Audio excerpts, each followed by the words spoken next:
जैसे डॉक्टर हैं, डाइटिशियन हैं, न्यूट्रिनिस्ट हैं और वेलनेस कोच हैं। तो ये जो 4 कैटेगरी है, तो जब डॉक्टर भी है, जैसे आप किसी भी कॉरपोरेट हॉस्पिटल में जाते हैं, बड़े हॉस्पिटल में, वहाँ पे डॉक्टर आपको देखता है, उसके बाद वो आपको डाइटिशियन के पास या न्यूट्रिनिस्ट के पास भेज देता है। क्या डॉक्टर को मतलब इससे ये क्या पता चलता है, इससे क्या है आप देखिए, चीज़ों का मतलब निकालना समझिए कि चीज़ों के सही। एक कोर्स है कि किताबें पढ़ना इसलिए ज़रूरी है कि मैं लोगों से बहस ना करूं, तर्क करूं। पढ़ना, बुक्स पढ़ना इसलिए ज़रूरी होता है कि मैं बहस ना करूं, तर्क करूं। और जो इंसान बुक्स नहीं पढ़ता या जो वो बहस करने लगता है किसी भी बात को, तो चीज़ों के मतलब निकालने का क्या है कि जैसे मान लीजिए यदि आपने डॉक्टर को, आपको डायबिटीज़ है थोड़ी देर के लिए, उसने आप गए अपना 50, 100, 200, 500, वो डॉक्टर के स्टैंडर्ड के पे डिपेंड करता है कि कितना फीस चार्ज करेगा। चार्ज करने के बाद वो आपको मेटफॉर्मिन और 2, 4, 5 प्रकार की दवाई लिखता है, उसके बाद आपको डाइटिशियन के पास या न्यूट्रिनिस्ट के पास भेज देता है। इसका क्या मतलब निकला? मतलब वो जो इतना बड़ा डॉक्टर है, 5 करोड़ का अस्पताल बनाया है, मतलब उसको न्यूट्रिशन का कुछ नहीं पता होता तो खुद ही नहीं बता देता, खुद ही आपको, फिर वो आपको दूसरी जगह कंसल्टेंसी के लिए क्यों भेजता? क्योंकि वो इलनेस इंडस्ट्री को जानता है, वो वेलनेस इंडस्ट्री को नहीं जानता। वेलनेस इंडस्ट्री को कौन जानेगा? जो डाइटिशियन है, जो डाइट का वहाँ पे प्रोग्राम करते हैं, डाइट वगैरह आपका निर्धारण करते हैं। इसीलिए मोस्टली डॉक्टर लोग अच्छी लाइफ स्टाइल या हेल्दी लाइफ स्टाइल को तत्काल अवॉइड करने के लिए बोलते हैं कि नहीं, ये सब कोई मतलब नहीं है, इन सबको यूटिलाइज मत करो, यूज़ मत करो, ये आपके लिए हम, क्योंकि वो उसके बारे में ABCD नहीं जानता, वो उसका प्रॉब्लम नहीं है। उसके साथ 2 चीज़ें काम करती हैं। एक तो पेशेंट जब लेके जाता है किसी चीज़ को, बताता है डॉक्टर को ना, तो उसको ईगो आ जाता है कि ये मेरे को बता रहा है, ये मैं इतना बड़ा डॉक्टर, रोज़ मैं 200-500 मरीज़ देखता हूँ, रोज़ की मेरी 50,000 1 लाख की OPD है, और मेरे को बता रहा है कि मैं प्रोटीन फलाने जगह से ले रहा हूँ और कोई शेक पी रहा हूँ, तो वो तुरंत बंद कर देता। पहला कारण वो रहता है। और दूसरा कारण उसका होता है कि उसको वाकई नॉलेज नहीं होता, उसको सिर्फ दवाइयों के बारे में नॉलेज होता है और वो अपना दिमाग नहीं लगाना चाहता उधर। वो एक लाइन में बोलो, मना कर दो तो वहीं से बात खत्म हो जाए। यदि हाँ बोलूँगा तो फिर पूछेगा कि और क्या ऐड कर सकता हूँ सर, इसमें मैं सप्लीमेंट भी ऐड कर लूँ क्या, माइक्रोन्यूट्रिएंट B कॉम्प्लेक्स भी ऐड कर लूँ क्या, तो फिर वो उसका माथा सेकेगा, उसको बीच बीच में परेशान करेगा। तो वो एक लाइन में मना कर देता, क्योंकि वो चाहता है कि आप रेगुलर दवाइयाँ खाइए और लाइफ टाइम दवाइयाँ खाइए, और जैसे जैसे दवाइयों का कंजप्शन आपकी बॉडी में बढ़ेगा, वैसे ही आपका लाइफ स्पान कम होते चला जाएगा। हमेशा से आप ये उनको आप देख सकते हैं, ऑब्जर्व कर सकते हैं कि जो लोग रेगुलर दवाइयाँ खा रहे हैं, तो जैसे जैसे दवाइयों का डोज बढ़ता है, वैसे वैसे उनकी लाइफ स्पान कम होता है। Life span in the sense, यदि वो बंदा 80 साल जीने की यदि कैपेसिटी रखता है, तो यदि वो पिछले 20 साल 25 साल से दवाई खा रहा है रेगुलर, तो 100% है कि 60-62 साल में ही उसको कुछ ना कुछ बड़ा प्रॉब्लम आएगा ही आएगा, क्योंकि उन दवाइयों के साइड इफ़ेक्ट होते हैं एक्चुअली में।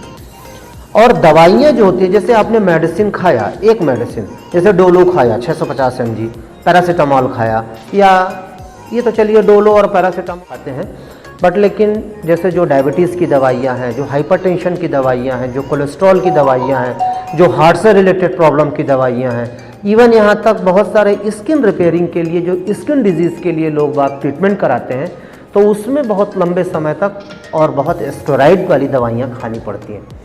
तो वो दवाइयाँ जब आपकी बॉडी के अंदर जाती हैं, तो उसका मैं प्रोसेस आपको शॉर्ट में बता दूं कि होता क्या है बॉडी के अंदर। जैसे ही आप दवाई खाते हैं, वो दवाई आपके खाने की थैली में, स्टमक बोलते हैं, स्टमक में जाती है, स्टमक से डिज़ोल्व होकर आपके लीवर में जाती है। लीवर एक हमारे बॉडी का सबसे बड़ा डिटॉक्स ऑर्गन है, जो फिल्ट्रेशन का काम करता है। जैसे किडनी फिल्टर का काम करती है, वैसे लीवर भी फिल्टर का काम करता है। किडनी ब्लड में बढ़े यूरिया को यूरिन में कन्वर्ट करने का काम करती है, और लीवर जो है ब्लड में जो टॉक्सिन्स होते हैं, जो केमिकल होते हैं, उन केमिकल को छानने का काम करता है। तो वो लीवर में जाता है केमिकल, क्योंकि दवाइयाँ केमिकल बेस्ड होती हैं, उसमें कहीं ना कहीं केमिकल होता है। तो वो दवाइयाँ जब लीवर में जाता है, और लीवर में ब्लड उसको फिल्टर करता है तो केमिकल को वहीं रोकता है, और जो उसका यूज़फुल पार्ट है जो 25% ही है, 75% तो उसमें केमिकल है, 25% यूज़फुल पार्ट है, उसको वो आगे बढ़ने देता है, आगे जाने देता है। उसका और भी बहुत बड़ा सिद्धांत है, फिर एक आध टॉपिक में अपन उसके बारे में बात करेंगे कि लीवर मेडिसिन को कैसे फाइंड आउट करता है, कैसे उसको फाइट करता है, कैसे जैसे एक्चुअली में जैसे एक बार आपने दवाई खाई, 2 बार दवाई खाई, 3 बार दवाई खाई, 1 साल 2 साल तक आपने खाया, तब तक लीवर जब तक सेफ था तब तक काम कर रहा था। अब आपको वो लीवर को ये पता चल गया कि ये हार्मफुल सब्सटेंसेस इसकी बॉडी में ज़्यादा बढ़ रहे हैं, केमिकल ज़्यादा बढ़ रहा है, तो लीवर क्या करता है, उसको रोक देता है, पूरी तरह से स्टॉप कर देता, आगे ही नहीं बढ़ने देता। तो फिर डॉक्टर क्या बोलता है, डबल डोज कर दो, इसका डोज बढ़ा दो। अब यहाँ पे देखिए कि जैसे मान लीजिए आपको घर में, आपके घर में आपको पता चल गया कि मार्केट में कुछ असामाजिक तत्व घूम रहे हैं, तो आप दरवाज़ा अच्छे से लॉक कर दिए, बट लेकिन वो खिड़की से आ जा रहा है या ज़्यादा प्रेशर से, ज़्यादा फोर्सफुली आपके घर के अंदर अटैक कर रहे हैं, तो वो डबल डोज दवाई, या जैसे इंसुलिन का डोज बढ़ा दो, पहले 2 यूनिट लगाते थे, अब 10 यूनिट ले, क्योंकि 2 यूनिट को जाने ही नहीं देगा, क्योंकि 2 यूनिट के लिए वो प्रोटेक्ट कर दिया बॉडी को कि 2 यूनिट आएगा तो इसके अंदर जाने नहीं दूंगा, तो अब 8 यूनिट बढ़ा दिया, तो अब 8 यूनिट फोर्सफुली आया, तो वो 8 यूनिट को रोक नहीं पाया। फिर वो 1 साल तक, 1 साल बाद इम्यून सिस्टम इतना डेवलप करता है कि वो 8 यूनिट को रोकने लगता है, तो फिर 12 यूनिट 15 यूनिट बढ़ा, तो इधर से प्रेशर दवाइयों का बढ़ता है, इधर बॉडी का प्रेशर बढ़ता है, ऐसे करके हमारा बॉडी जद्दोजहद में फंसा रहता है।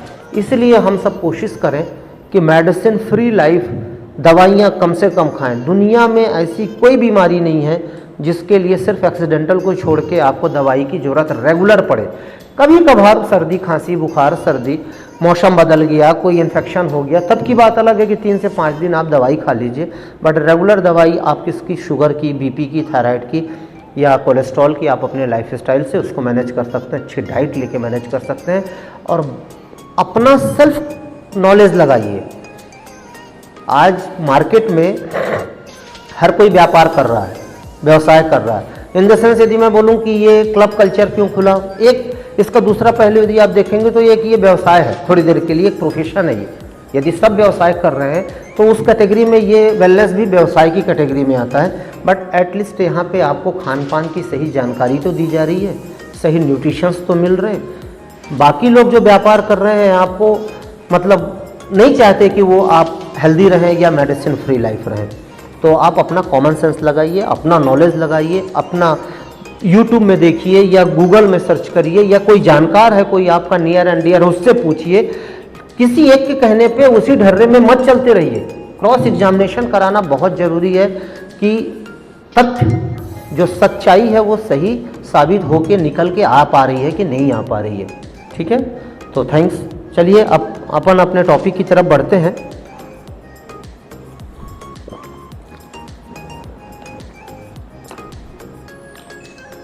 तो जैसे हम ये डाइटिशियन न्यूट्रिनिस्ट की बात किए थे, तो डॉक्टर आपको पर्ची लिख देता है, दवाइयाँ लिख देता है, आप मेडिकल स्टोर में पर्ची लेके जाते हैं, वो दवाई दे देता है। उसके बाद जब आप घर आते हैं तो क्या डॉक्टर फ़ोन करके पूछता है आपको कि आप दवाई खाए कि नहीं खाए, खाली पेट वाली खाए कि नहीं खाए, खाना खाने के बाद वाली खाए कि नहीं खाए, पूछता है कोई? मेडिकल स्टोर वाला पूछता है?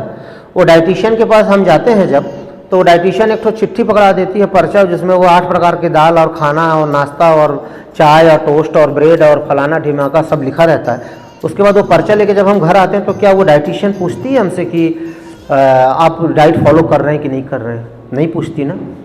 इसीलिए हमको वेलनेस कोच की ज़रूरत है। जो वेलनेस कोच होते हैं वो आपकी बॉडी की रिस्पॉन्सिबिलिटी के थ्रू, आपने अपना बॉडी चेकअप कराया, उनके थ्रू यदि आपने डाइट वगैरह फॉलो करना चालू किया तो वो आपको प्रॉपर सुबह दोपहर शाम फॉलो करेंगे। इवन यहाँ तक वो ये भी बोलेंगे कि मॉर्निंग का, दोपहर के खाने की फ़ोटो भी आप मुझे अपडेट करिएगा कि आप खा क्या रहे हैं। उसमें यदि कुछ भी अप एंड डाउन होगा तो मैं आपको गाइड करूँगी या गाइड करूँगा। इसलिए इसको वेलनेस कोच बोलते हैं कि आपके वेलनेस का, आपकी बॉडी का ओवरऑल ध्यान रखना। क्योंकि आपने अपनी बॉडी को सौंप दिया है, अब आपका कोच जो बोल रहा है आपको वही फॉलो करना है। इसलिए इम्पोर्टेंस है वेलनेस कोच की। तो डिफरेंट है वेलनेस कोच, डाइटिशियन, डॉक्टर और न्यूट्रिनिस्ट, इन सब में बहुत बड़ा फ़र्क है। और ये कोई इसके लिए कोई डिग्री और ऐसी कोई वो प्रोफेशन की ज़रूरत नहीं है, कोई भी वेलनेस कोच बन सकता है, कुछ भी धीरे धीरे सीख के ट्रेनिंग में, मीटिंग में। और इसके लिए पर्टिकुलर रिक्वायर्ड कोई ऐसी डिग्री नहीं है कि आप BCom BA BSc रहेंगे तभी आप वेलनेस कोच बन सकते हैं। सिर्फ एक रिक्वायरमेंट है उसके लिए, आप 18 साल से ऊपर होने चाहिए। 18 साल के ऊपर वाला कोई भी वेलनेस कोच बन सकता है।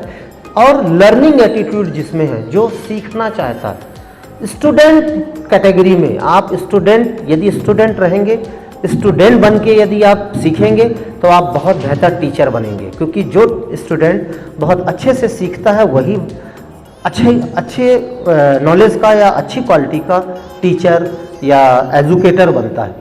तो ये मोस्ट इम्पॉर्टेंट है। आज का बहुत मोस्ट इम्पॉर्टेंट टॉपिक है हमारा माइक्रो न्यूट्रिएंट्स। देखिए,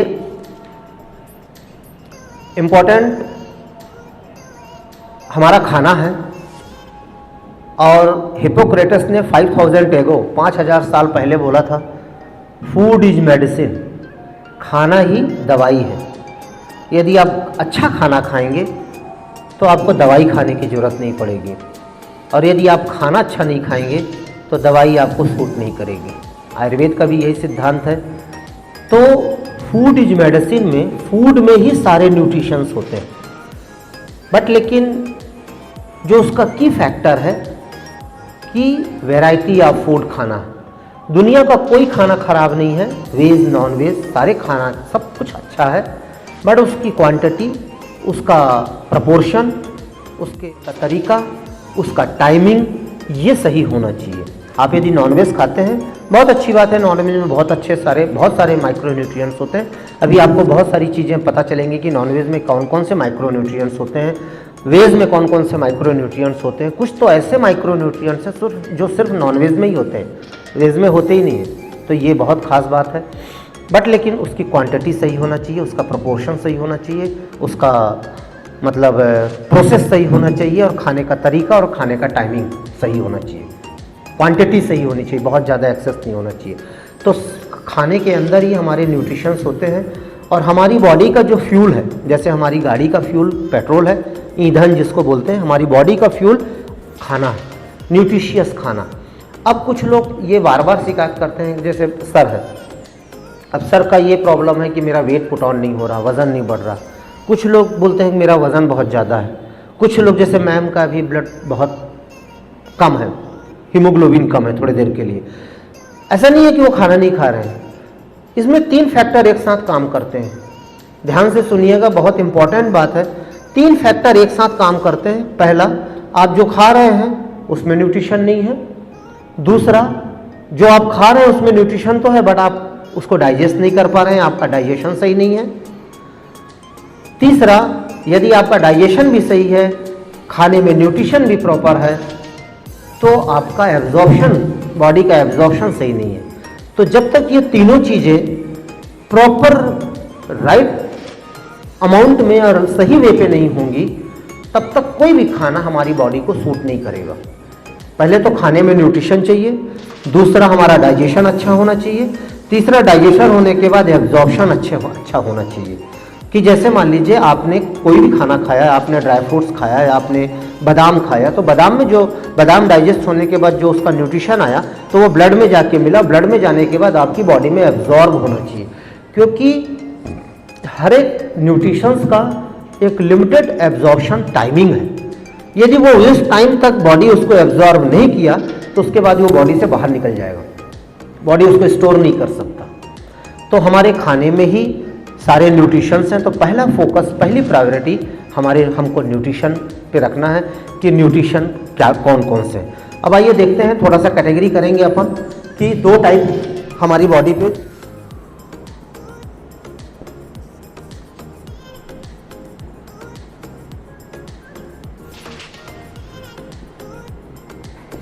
माइक्रोन्यूट्रिएंट्स एंड माइक्रोन्यूट्रिएंट्स। आज हम बात करने वाले हैं माइक्रोन्यूट्रिएंट्स। माइक्रोन्यूट्रिएंट्स में कार्बोहाइड्रेट, प्रोटीन और फैट, ये 3 ही न्यूट्रिशंस आते हैं। इसको बोलते हैं माइक्रोन्यूट्रिएंट्स। ये बड़े अमाउंट में, इसकी ज़रूरत हमारी बॉडी को ज़्यादा पड़ती है। बट माइक्रो, जैसे नाम से ही आपको पता चल रहा है, माइक्रो मतलब कम मात्रा में, छोटा। तो माइक्रो न्यूट्रिएंट्स में जितने विटामिन्स होते हैं वो माइक्रो न्यूट्रिएंट्स में आते हैं। अब विटामिन की category, vitamin A, B, C, D, E, K, ये विटामिन्स होते हैं। कौन कौन से? ए, B, C, D, E, K. ये बी में बी कॉम्प्लेक्स पूरा आता है, बी कॉम्प्लेक्स में B1 से लेके B1, B2, B3, B6, niacin, pantothenic acid, methyl cobalamin, folic acid, ये सब बी कॉम्प्लेक्स में आते हैं। बी ग्रुप है ये पूरा का पूरा। और vitamin A, C, D, E, के तो आप जानते ही हैं, नॉर्मल सिंगल विटामिन है। बट इसमें भी दो कैटेगरी होती है। दो कैटेगरी में एक फैट सॉल्युबल विटामिन होते हैं इसमें कुछ, और कुछ वाटर सॉल्युबल।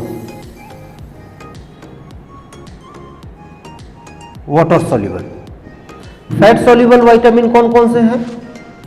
जैसे ए, डी, ई और के, और वाटर सॉल्युबल बी और सी। इसका मतलब क्या निकला? फैट सॉल्युबल विटामिन क्या मतलब? What is this fat soluble vitamin? Fat soluble vitamin का मतलब ये है कि विटामिन ए, डी, ई, के जब आप खाएंगे, जब आपके फूड रिसोर्सेज से जाएगा आपकी बॉडी के अंदर, तो वो आपकी बॉडी में एब्जॉर्ब तब होगा जब आपकी बॉडी में हेल्दी फैट होगा, क्योंकि ये फैट में ही एब्जॉर्ब होते हैं। और ये 3 से 5 दिन, 7 दिन, 10 दिन, 1 महीने, 2 महीने, 6 महीने तक भी बॉडी स्टोर करके रख सकती है, इसको स्टोर कर लेती है। इसीलिए बोला जाता है कि सीजनल फ्रूट्स खाइए या सीजनल वेजिटेबल्स खाइए। जैसे मान लीजिए गर्मी के टाइम में, गर्मी में फ्रूट्स आया वाटरमेलन। अब गर्मी में जो आप वाटरमेलन खाएंगे उसमें प्रॉपर न्यूट्रिशन रहेगा। अब आप उसमें जो फैट सॉल्युबल विटामिन है बॉडी उसको स्टोर करके रख लेगी नेक्स्ट गर्मी तक के लिए। आपको 12 महीने एक ही कलिंदर को नहीं खाना है। मिल रहा है मार्केट में, जो मिल रहा है वो यूजफुल नहीं है हमारे, क्योंकि उसमें उतने न्यूट्रिशंस नहीं होते। इसीलिए जो सीजन में जो फ्रूट्स एंड वेजिटेबल्स मिलते हैं वो हमारी बॉडी के लिए यूजफुल होते हैं। आप अक्सर देखे होंगे कि सीजन नेचर का और बॉडी का कनेक्शन बहुत नियर होता है। जैसे गर्मी में बहुत ज़्यादा स्वेटिंग होती है, वाटर लॉस होता है, इसीलिए कलिंदर वाटरी फ्रूट्स की कैटेगरी पे आता है। उसमें भरपूर पानी होता है, भरपूर, तो हमारे वाटर लेवल को मेंटेन करता है वो।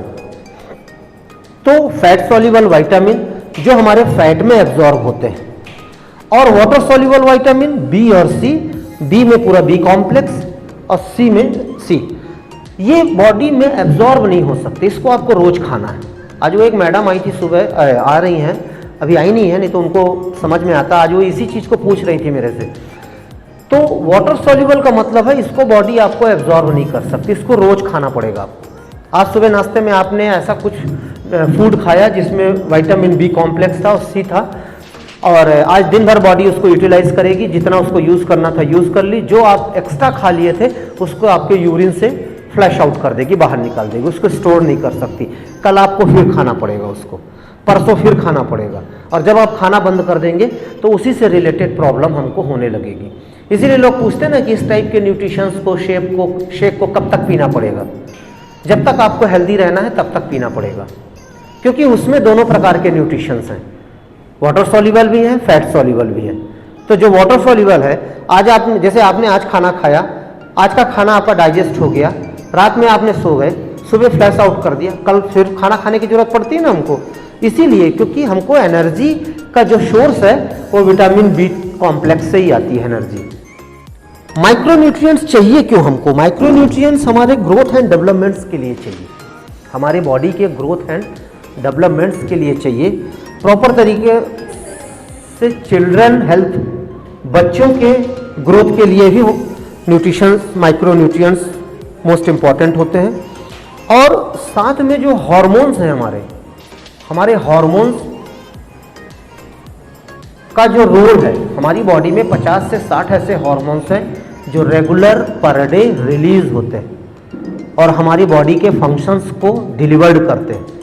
लाइक जैसे एक उदाहरण के लिए मैं बोलूं, जैसे जिसको शुगर है, तो शुगर फ्लैक्चुएट इसलिए हो रहा है या अप डाउन इसलिए हो रहा है, या उस बंदे को मेडिसिन इसलिए खाने की जरूरत पड़ रही है क्योंकि उनका इंसुलिन हार्मोन्स फ्लैक्चुएट हो रहा है। इंसुलिन, वो हार्मोन्स यदि सही वर्क करने लगे तो हमको मेडिसिन खाने की जरूरत नहीं पड़ेगी।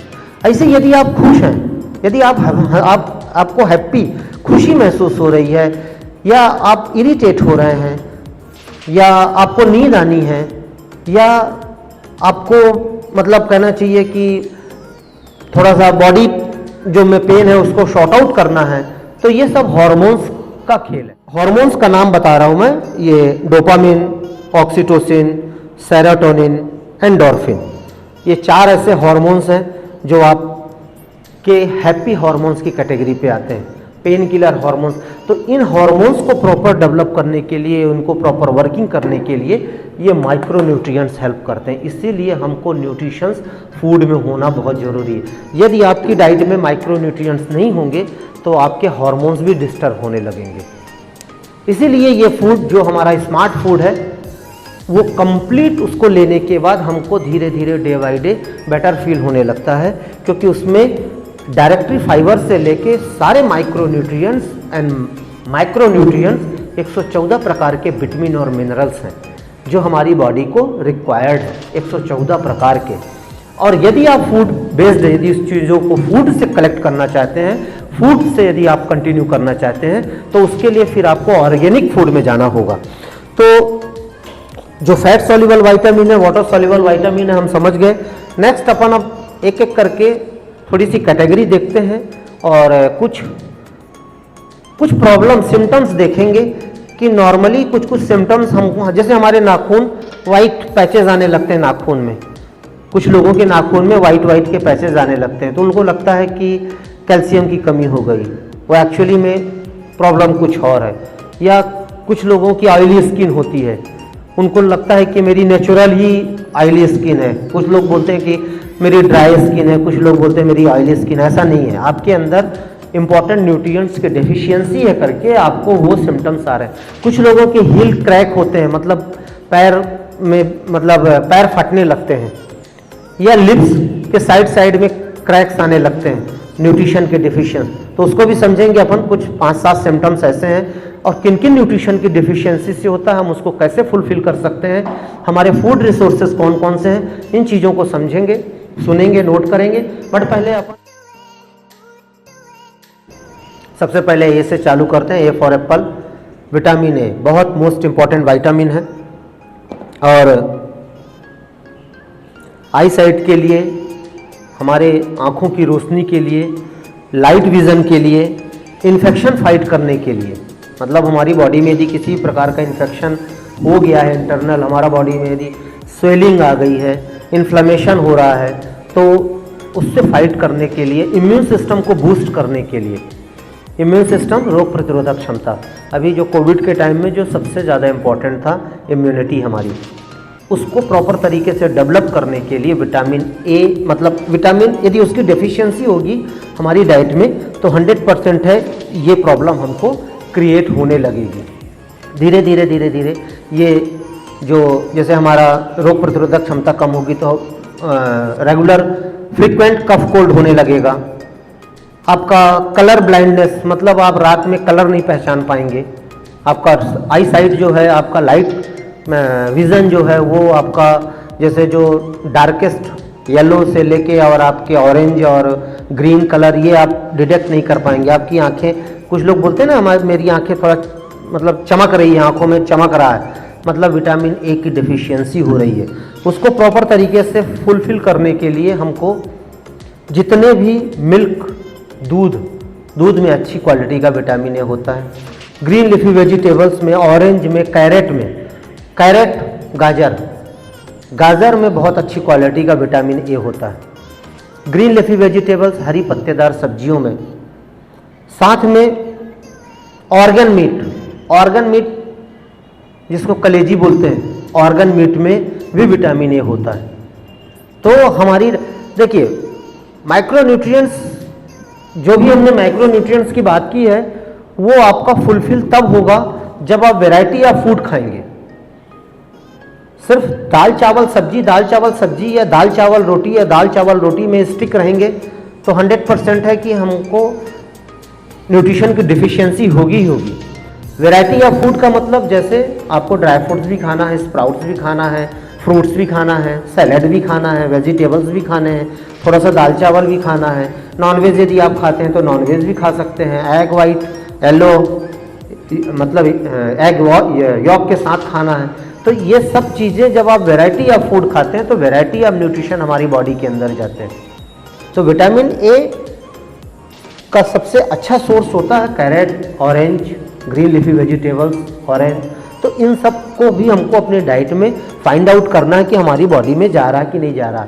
और यदि विटामिन ए कम होगा तो आई से रिलेटेड, आंखों से रिलेटेड प्रॉब्लम, विजन से रिलेटेड प्रॉब्लम, इन्फेक्शन से रिलेटेड प्रॉब्लम, इन्फ्लेमेशन से रिलेटेड प्रॉब्लम 100% होनी है। उसी के लिए फिर हम डॉक्टर विजिट करते हैं और मेडिसिन फिर हम आई वाले डॉक्टर के पास जाते हैं, फिर वो पावर वाला चश्मा लिख देता है।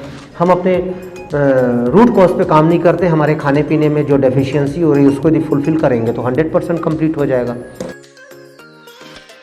विटामिन बी में बी कॉम्प्लेक्स पूरा आता है, B1 से लेके B12 तक, B1, B2, B3, B4, B6, B5, B7, niacin, pantothenic acid, सब कुछ, मेथाइल कोबालामिन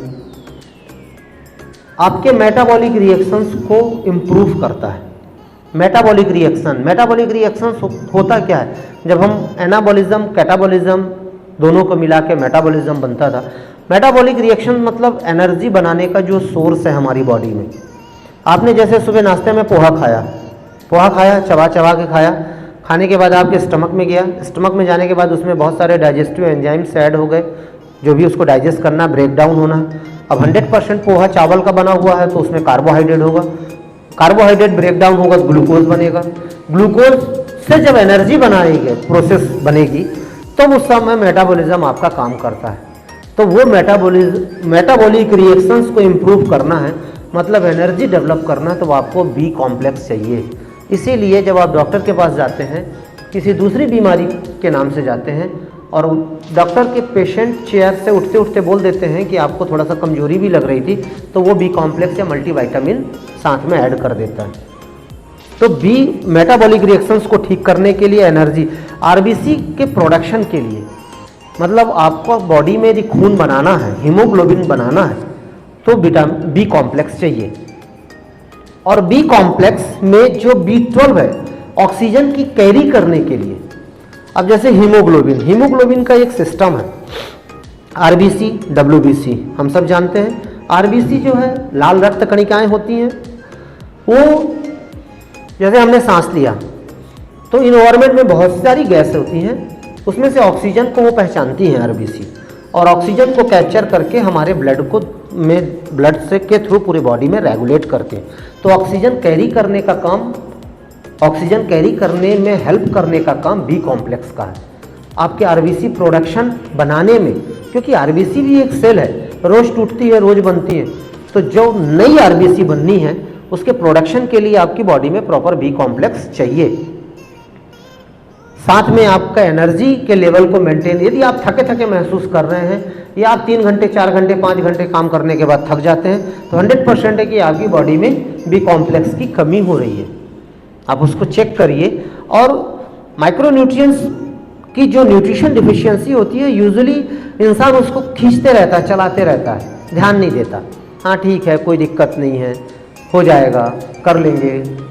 जब आप ब्लड टेस्ट कराएंगे तभी आपको पता चलेगा कि पर्टिकुलर कौन से न्यूट्रिशंस की कमी आ रही है। बी कॉम्प्लेक्स में B12 की कमी है, कि विटामिन डी की कमी है, कि विटामिन सी की कमी है, कि विटामिन ए की कमी है, वो आपके ब्लड टेस्ट से ही पता चल सकता है। बाकी जो सिम्टम्स आ रहे हैं, उस सिम्टम्स को यदि आप ऑब्जर्व करोगे तब भी, लेकिन उसके लिए हमको पता भी तो रहना चाहिए। यदि मेरी आंखों में विजन कम हो रहा है तो विटामिन ए की कमी हो सकती है।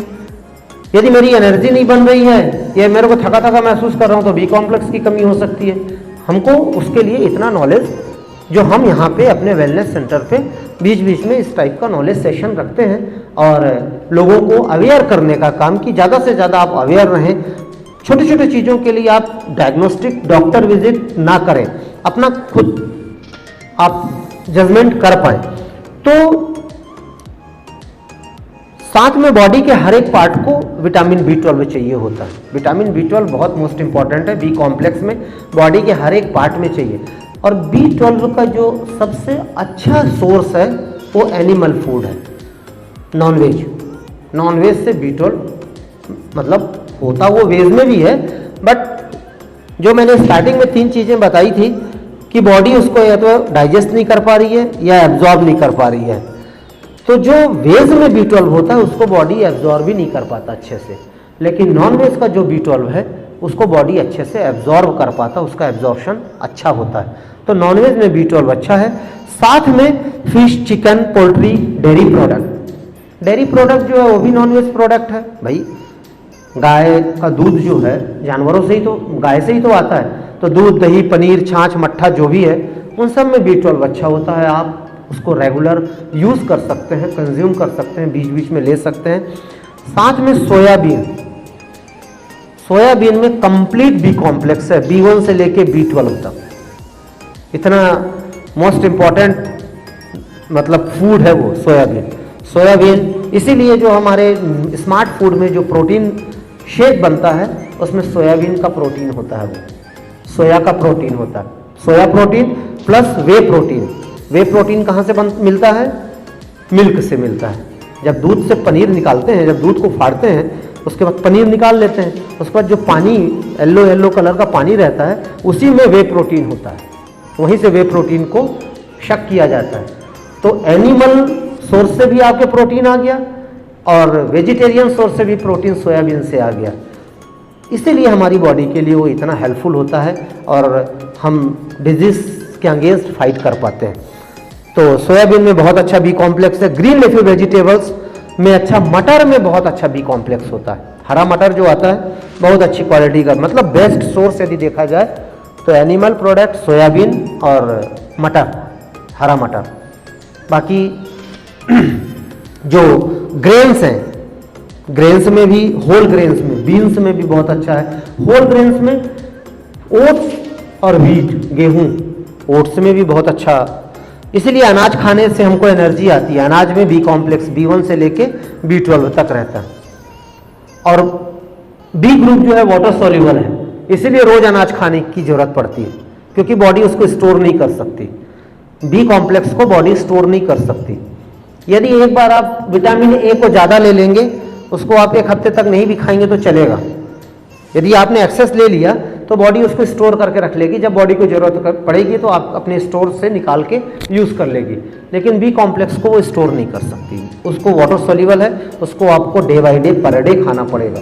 इसीलिए per day nutrition shake, breakfast जरूरी होता है। जब तक लेंगे तब तक अच्छा लगेगा, जब आप लेना बंद कर देंगे तो आपकी डाइट में, आपकी बॉडी से न्यूट्रिशंस कम होने लगेंगे और उससे रिलेटेड डेफिशिएंसी, उससे रिलेटेड प्रॉब्लम हमको। विटामिन सी, स्कारविक एसिड बोलते हैं, बॉडी टिश्यू को डेवलप करने के लिए बहुत मोस्ट इम्पॉर्टेंट है। गम्स, हमारे जो टीथ के गम्स हैं, हमारी बोन्स, हमारे ब्लड वेसल्स, हमारे नर्व्स, जहाँ ब्लड स्ट्रीम, जहाँ ब्लड की सप्लाई होती है, इन सब को रिपेयर करने के लिए बहुत मोस्ट इम्पॉर्टेंट है। साथ में इम्यून सिस्टम को बूस्ट करने के लिए, कोविड के टाइम में इसीलिए विटामिन सी की टेबलेट लोग खा रहे थे। विटामिन सी और जिंक की टेबलेट खा रहे थे ना, क्योंकि विटामिन सी आपकी इम्यूनिटी को बूस्ट करता है, इन्फेक्शन फाइट करने में हेल्प करता है। बॉडी के अंदर कोई भी वायरल, खासकर वायरल इन्फेक्शन, कोविड भी वायरल इन्फेक्शन था, वायरल इन्फेक्शन को फाइट करने में, उसके अगेंस्ट पावरफुल प्रोटेक्शन को डेवलप करने में हमको हेल्प करता है। तो विटामिन सी, और विटामिन सी के सोर्सेस क्या हैं? जितने भी सिट्रस फूड हैं, सिट्रस फ्रूट्स में ऑरेंज है, लेमन है, आंवला है, स्ट्रॉबेरी है, ये सब सिट्रस फूड है। उसमें टमाटर है, शिमला मिर्च है, ब्रोकली है, इन सब में विटामिन सी अच्छी क्वालिटी का मिलता है। इनको आप, कैबेज है, रेगुलर देखिए, ये सब इसीलिए देखिए बार बार नाम आ रहे हैं सब वेजिटेबल्स के। और कुछ वेजिटेबल्स तो ऐसे हैं जो हर एक न्यूट्रिशंस में नाम आएगा। ग्रीन लीफी वेजिटेबल्स, हरी पत्तेदार सब्जियां, उसमें सारे न्यूट्रिशंस हैं। विटामिन ए भी है, सी भी है, डी भी है, ई भी है, के भी है। आप उसको रेगुलर, लेकिन अब बरसात में आप नहीं खा सकते, उसको सीजन में ही खा सकते हैं।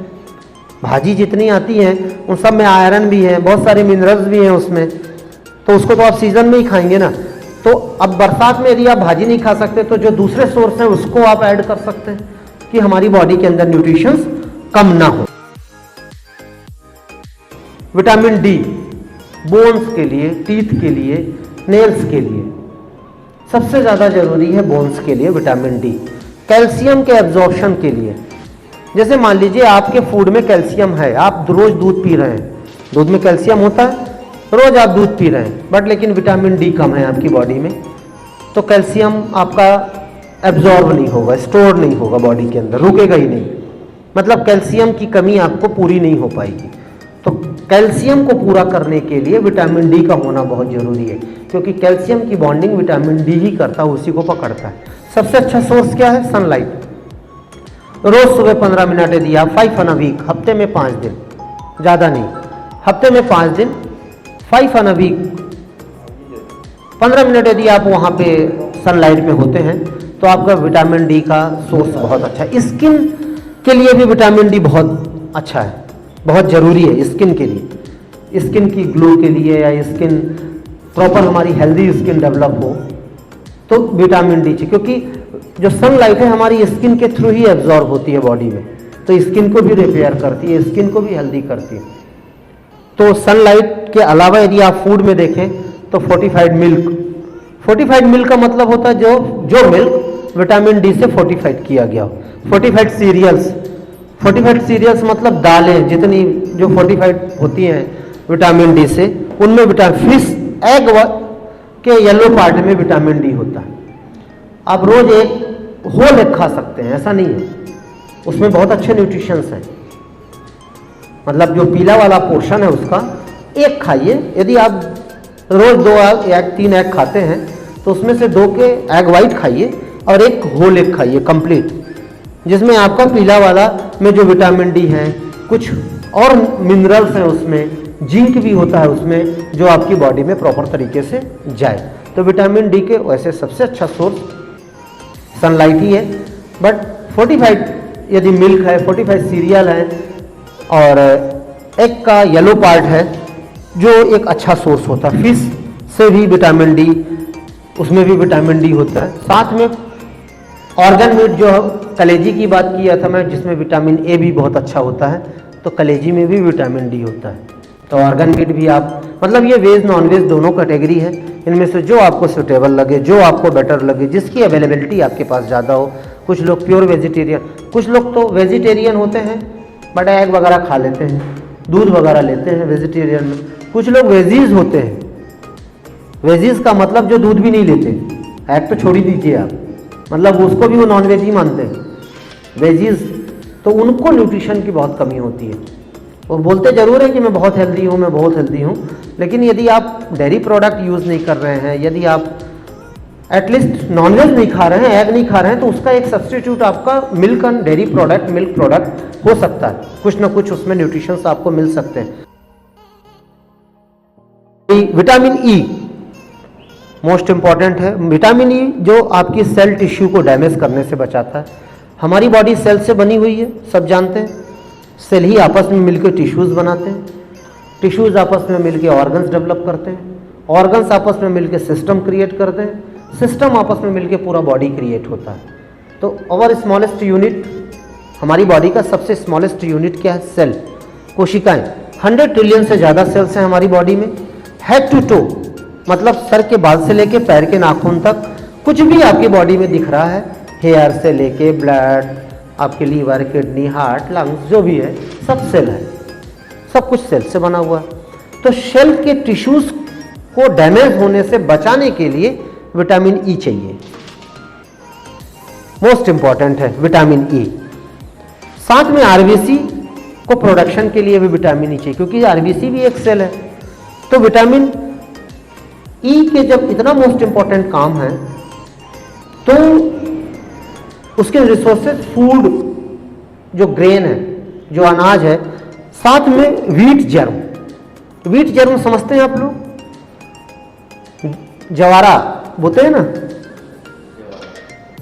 नवरात्रि में, तो जो गेहूं जो छोटा छोटा इतना बड़ा बड़ा होता है उसमें बहुत अच्छी क्वालिटी का उसका जूस भी बना के पीते हैं लोग बाग। मतलब घर में डेवलप करते हैं गार्डन वगैरह में, गमले वगैरह में, और उसको निकाल के उसको साफ करके धो के मिक्सी में ग्राइंड करके अच्छे से उसको साफ ऑफ करके उसका जूस। विटामिन ई का बहुत मोस्ट इम्पॉर्टेंट और बहुत अच्छा सोर्स होता है और बहुत हेल्प करता है टिश्यूज़ के लिए आपके डैमेज होने से। साथ में व्हीट ओट्स, जो गेहूं जो ओट्स आता है जो अपन खाते हैं ओट्स, ओट्स में भी विटामिन ई अच्छा है। ग्रीन लीफी वेजिटेबल्स, फिर से आ गया ग्रीन लीफी वेजिटेबल्स, हरी पत्तेदार सब्जियों में।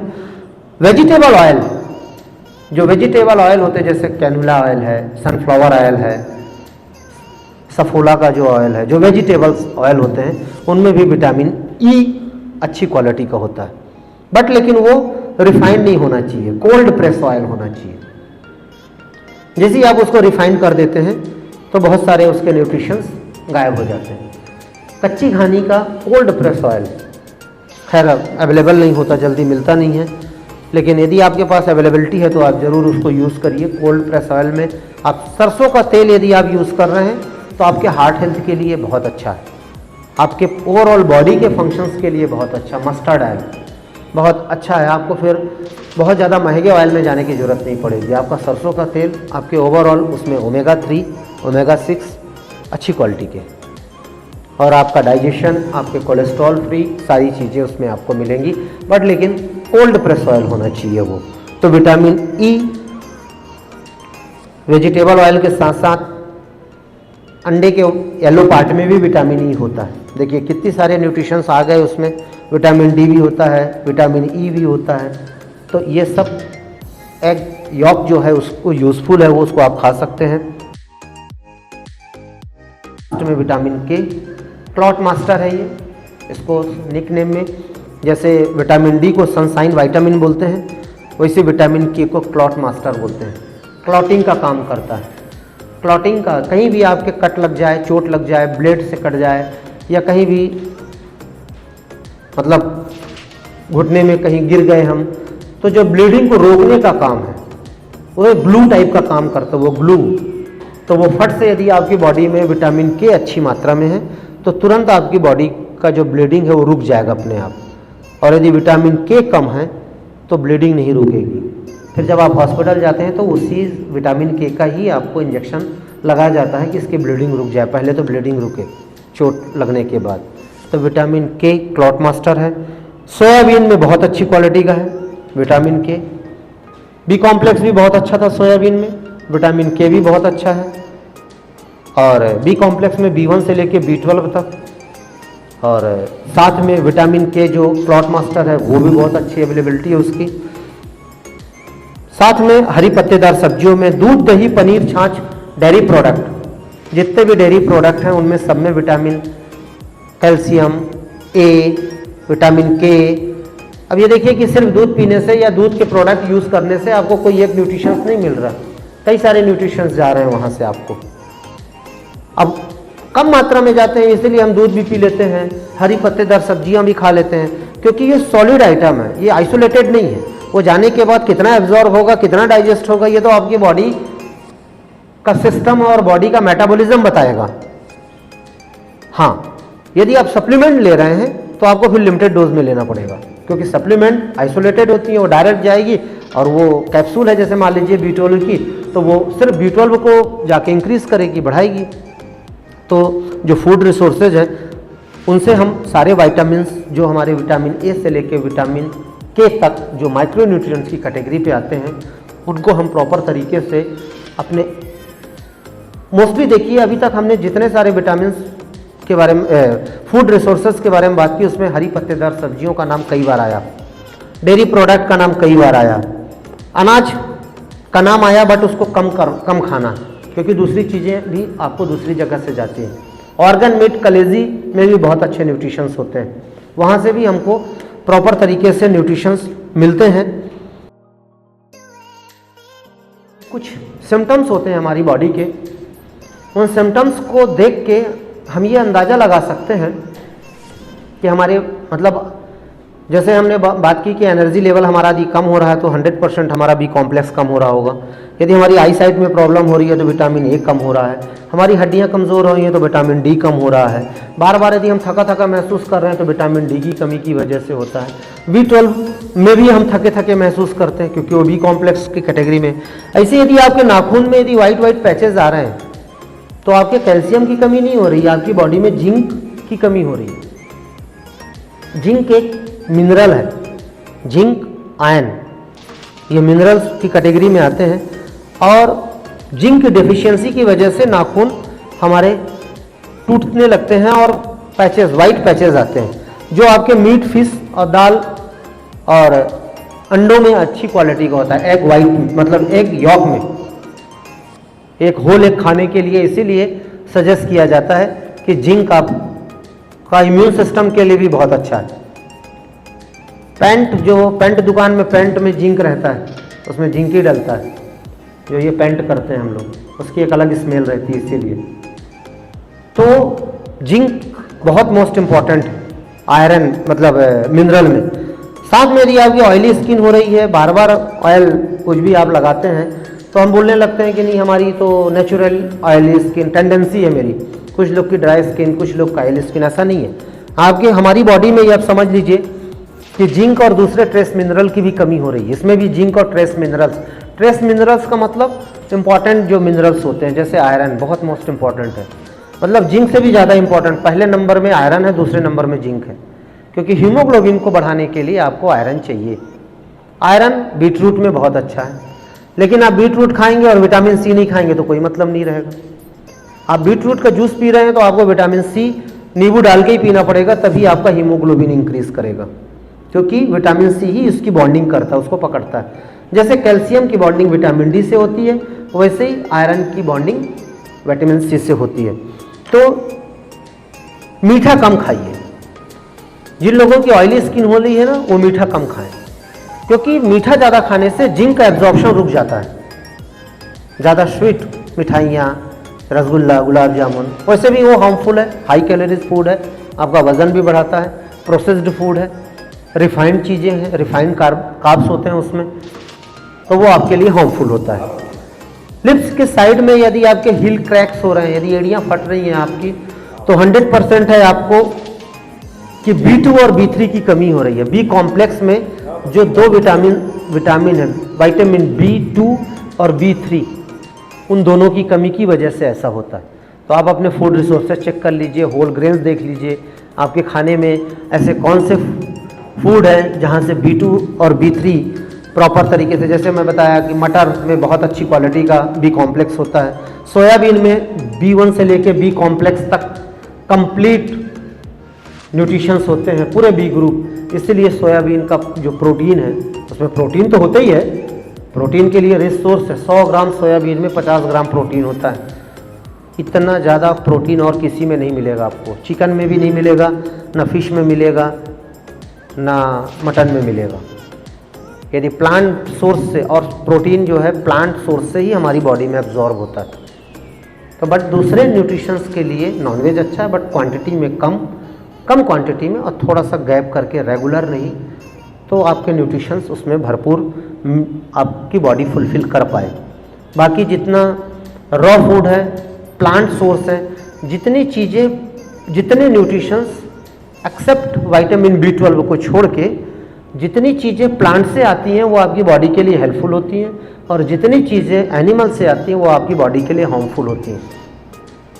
ये आप मोटा मोटी अपने दिमाग में आप सेट कर सकते हैं। तो प्लांट सोर्स से जो भी न्यूट्रिशंस जा रहे हैं बहुत अच्छा है। तो मटर में बहुत अच्छा है, राजमा में बहुत अच्छा है B2 B3, चना में बहुत अच्छा है B2 B3, और ब्रोकली में भी B2 B3 बहुत अच्छा होता है।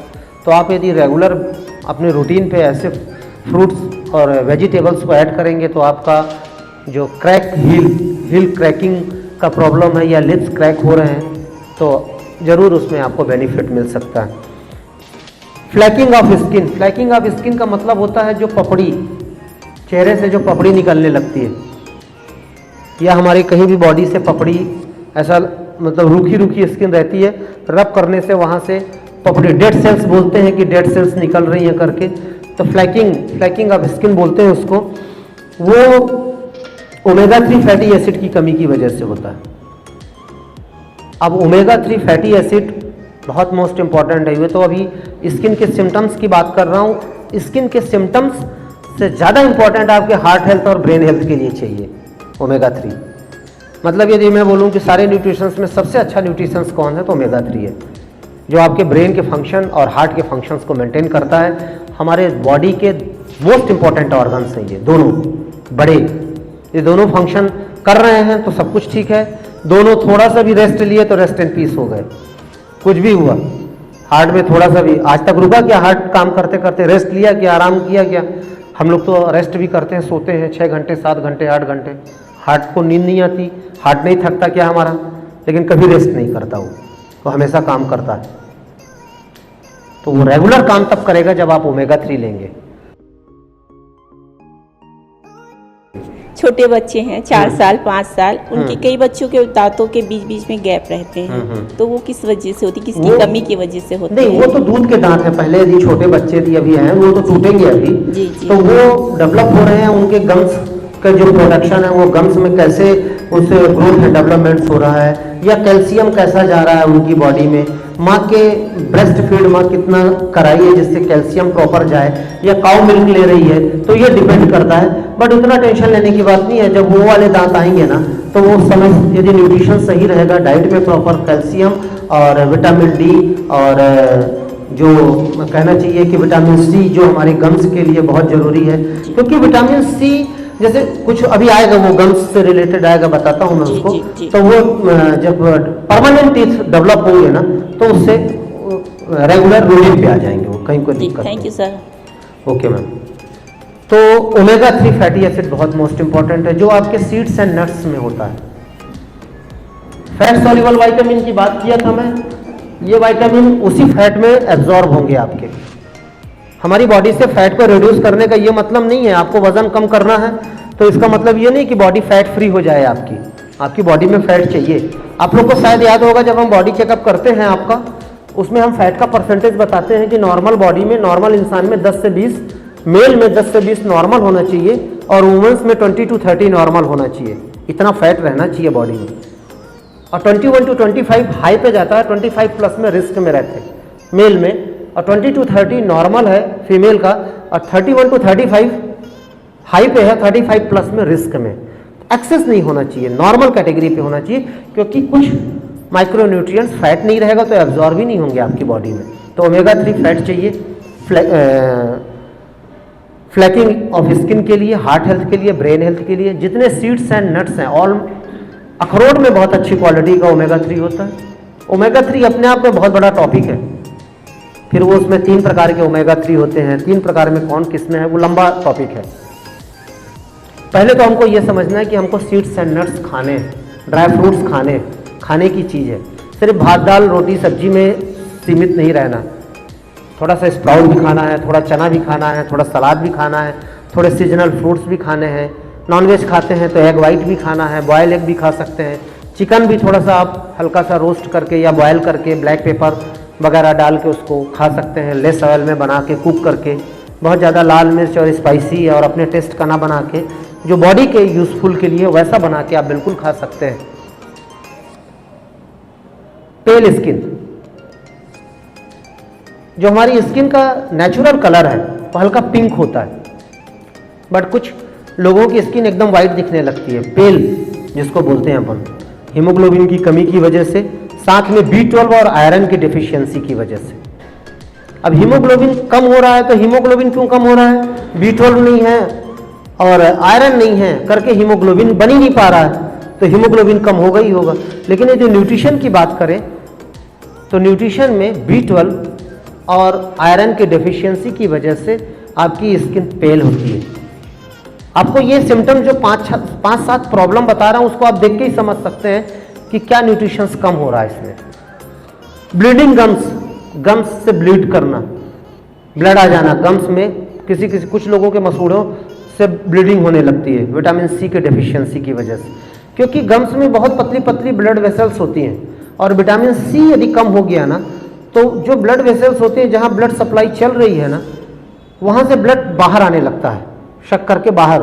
मतलब जैसे एक पतला कपड़ा हो और पानी यदि आप डालेंगे तो टप टप करके बाहर आने लगेगा पतले कपड़े से, तो वो विटामिन सी कम होगा तो जो ब्लड वेसल्स हैं वो उसमें ट्रांसपेरेंसी इतनी ज़्यादा आ जाएगी कि ब्लड बाहर आने लगेगा। तो विटामिन सी की वजह से गम्स में ब्लीडिंग होती है। बोलिए। विटामिन सी की कमी से नाइट ब्लाइंडनेस, रात में रतौंधी जिसको बोलते हैं, विटामिन ए की कमी से पहले ही अपन बात कर लिए। विटामिन ए के सोर्सेस की भी बात कर लिए, एग वाइट, ऑरेंज, कैरेट, इन सब में विटामिन ए बहुत अच्छी क्वालिटी का होता है। Green leafy vegetables, vitamin organ meet में बहुत अच्छी क्वालिटी का है, कलेजी जिसको बोलते हैं। तो ओवरऑल आप इस पूरे सेशन में आपने जो जो चीज़ें आपने सुनी उसमें आपको 90% न्यूट्रिशंस के सोर्स आपके फ्रूट्स, ग्रीन लीफी वेजिटेबल्स, हरी पत्तेदार सब्जियां और सैलेड के आइटम और वीट जर्म, वीट ओट्स, अनाज में मतलब वीट ओट्स से रिलेटेड जो चीज़ें हैं जो अभी आप, तो ऐसे में आप कितने फ्रूट्स एंड वेजिटेबल्स को खोज खोज के खाते रहेंगे। तो जो अवेलेबल हो, जो इजीली अवेलेबल हो, आप उसको कंज्यूम करिए। और नहीं तो आप बढ़िया एक वेलनेस कोच के अंडर ऑब्जर्वेशन पे हेल्दी फूड, हेल्दी ब्रेकफास्ट, जो शेक है, जो सप्लीमेंट है, उनको आप आइसोलेटेड फॉर्म में डायरेक्ट यूज़ करिए। Thank you so much. आप लोगों ने बहुत अच्छे से सुना। शायद मैं कुछ आप लोगों के नॉलेज को बिल्ड कर पाया हूँ, आप तक मेरी बात पहुँच पाई हो, कुछ आपके खान पान में बदलाव हो पाया हो। हमारा मकसद यही होता है कि जो मुझे थोड़ा मोड़ा आता है मैं आप तक शेयर कर पाऊँ, आपको बता पाऊँ, और आप भी अपने लोगों को शेयर करें, लोगों को बताएं। जैसे 1 to 1 लोगों को जब हम बताएंगे तो 100% है लोगों की मेडिसिन डिपेंडेंसी कम होगी। बेवजह उनका जो पैसा बर्बाद हो रहा है हॉस्पिटल में, डॉक्टर में, डायग्नोस्टिक में, वो बचेगा। उसी से वो अपनी लाइफ को एंजॉय करेंगे। Thank you so much. Sir आप जो पनीर का पानी बताया, जो मतलब येलो वाला पानी था, हाँ, तो उस पानी को हम लोग किसी टाइम में पी सकते हैं? हाँ, पी सकते हैं, बिल्कुल। मतलब ऐसा नहीं है कि उसको खाली पेट पिए या ऐसा कुछ? एनी टाइम, किसी भी टाइम पे उसको पी सकते हैं? हाँ, मोस्टली लोग फेंक देते हैं उसको। हाँ, इसीलिए नहीं जानते सर, ना, मैं भी फेंक देती हूँ ना। हाँ, मोस्टली फेंक देते हैं, उसी में वे प्रोटीन का सोर्स है वो। Okay, thank you sir. Okay.